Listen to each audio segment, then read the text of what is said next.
കാസർഗോഡും വയനാടും വിനോദയാത്രയ്ക്കിടെ വിദ്യാർത്ഥികൾക്ക് ഭക്ഷ്യവിഷബാധ. കണ്ണൂരിലേക്കുള്ള വിനോദയാത്രയ്ക്കിടെ വയനാട് ചേകാടി AUP സ്കൂളിലെ 24 വിദ്യാർത്ഥികൾക്കാണ് ഭക്ഷ്യവിഷബാധയേറ്റത്. വയനാട്ടിലേക്കുള്ള യാത്രയ്ക്കിടെയാണ് കാസർഗോഡ് കക്കാട് ഗവൺമെന്റ് HSSലെ വിദ്യാർത്ഥികൾക്ക് ഭക്ഷ്യവിഷബാധയേറ്റത്.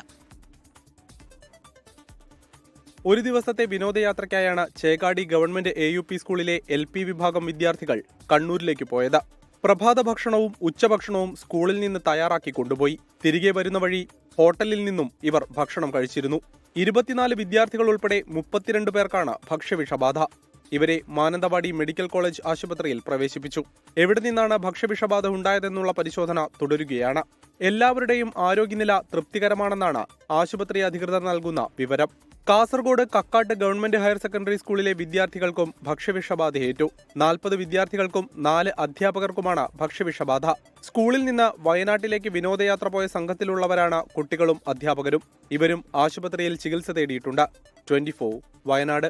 ലോകത്തെവിടെയായാലും ഏത് സമയത്തും 24 വാർത്തകളും ഓഗ്മെന്റഡ് റിയാലിറ്റി പാക്കേജുകളും എക്സ്പ്ലെയിനറുകളും വിശദമായി കാണാൻ ഞങ്ങളുടെ YouTube ചാനൽ നിങ്ങൾക്ക് സബ്സ്ക്രൈബ് ചെയ്യാം.